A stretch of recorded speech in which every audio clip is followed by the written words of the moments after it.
I did that thing again where I didn't charge um, my laptop, and there are like settings enabled that means that it dies a lot faster. So basically, I don't have the screen go dark or go to sleep because I play music, or if I'm working on things with other people and it dies, it's really annoying. So I have it just always on, but it doesn't really work out very well a lot of the time because then if I walk away and I haven't put it to sleep or something like that, then it just dies and here we are. So I'm going to try to be good about that. But also, in the grand scheme of things, is that the biggest deal?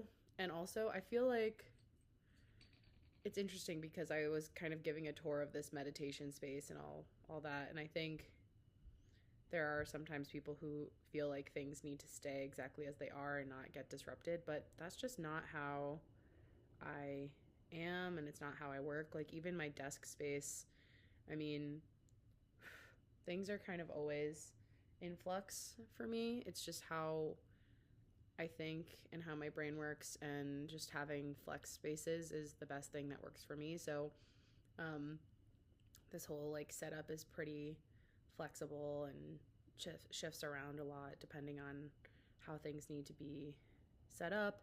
And same with my desk, things kind of shift around. Some things stay where they are, but yeah, there's different areas where things shift, and I'm always scribbling on different pieces of paper and whatever. So it's just, yeah, that's how it is for me. Um,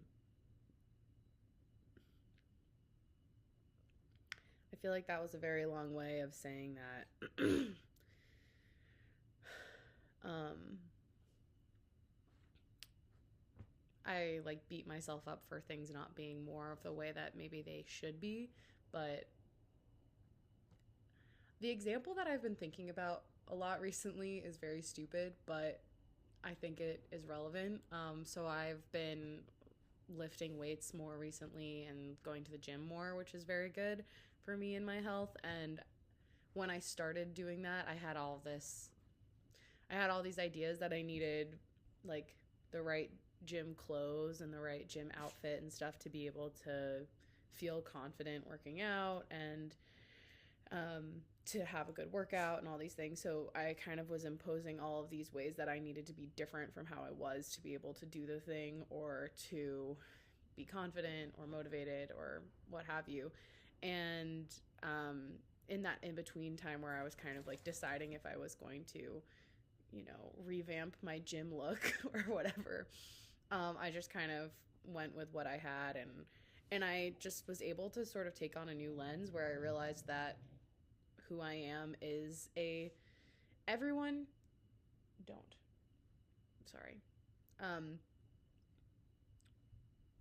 I would argue that most people are some sort of style, aesthetic, or vibe that someone aspires to. You just have to be able to find the style or aesthetic or vibe that you are that someone else might want to be more like. So once I realized that my messy, haphazard vibe could be an aesthetic, like could be a choice that someone would potentially aspire to, it made me feel more confident in kind of who I am and how I present. And it made me feel less like I needed to really be a whole new person because I think I have some aspects of the clean girl thing, but in general, that's not my vibe. And yeah, trying to be someone you're not is just never going to get any of us very far. Um, so yeah, that was a delightful way of just kind of embracing who I already am and seeing the good in in how I'm showing up for myself and others already. Yeah, it's very easy to feel like we need to be everything and anything other than who we are, and we really, really don't. We really don't. Mm, my dog is annoying this morning, and I don't blame you. I don't blame you. you want attention and you want it to be about you this morning. And that's fine because I've had a slow morning, slower than normal, and he's feeling maybe a little neglected because he wants to have a walk. He speaks WALK now, and it's hi. The whole like dog child thing gets a lot because he really does think he's a human child, and we start to treat him more and more like he's a human child. Oof. No. So this might be a shorter video for that reason, but I was kind of feeling like this would be a good way to get the wheels turning while I'm feeling a little slower this morning.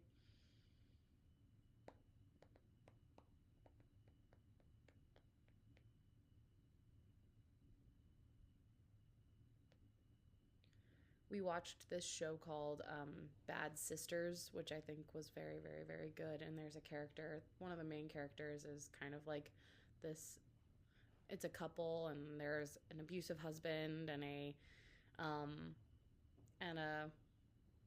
wife who kind of allows herself to continue to be abused. I guess it's bad to say allows herself, but there are elements of it that you just kind of want to shake her and figure out why can't she change and why can't she leave. And in small ways, like, I don't feel like I am that character really at all, but I do think that I sometimes get very fixated on my, like, the small tasks around my home as a way of, I don't know, as an excuse. And so there are a lot of scenes of her doing a lot of, like, domestic things around the house and kind of never leaving her house. And the thing about household chores and household tasks is that they will always be there, and you can try to stay on top of it as much as you want, and it's still gonna just there's still gonna be more of it. So sometimes I think that I get a lot of good out of allowing mess to develop and just allowing myself to be comfortable with making a mess and viewing it as a way of being comfortable at home more.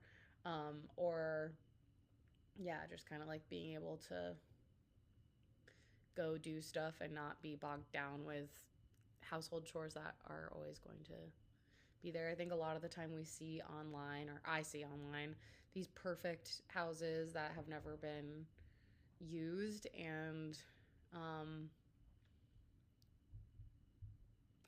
my dad's house was like that.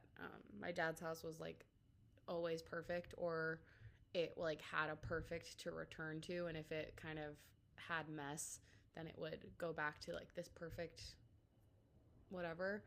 I just feel like that's very different from the way that the majority of a functioning household works.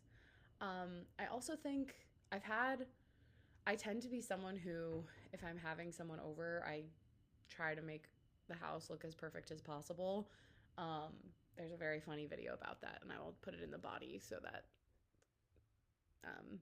there's some context. But like, basically, you want to make it look like no one lives there.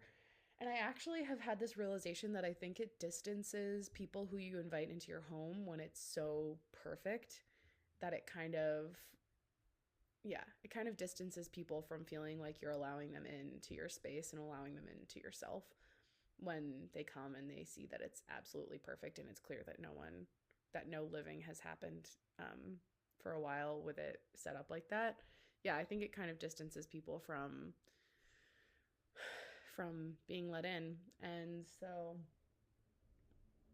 yeah, I think about that more when I have people over and we sort of allow it to be messier and more imperfect, and just viewing that as a badge of friendship. You know, if you're at the point with someone where you're letting them into your house in the first place and you're like having them in your space in the first place, you should be more comfortable with having them see the imperfection of your home and, you know, yourself.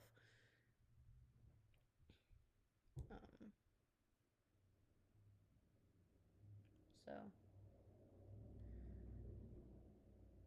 I feel like some good um, processing has come from me from now when I see things that are kind of imperfect. I kind of delight in it because it is this reminder of life having happened, and even things that are maybe working towards what you would want them to be is another reminder of life happening and change happening. And so yeah, these reminders of change or um, time passing are very, very beautiful. So that's all.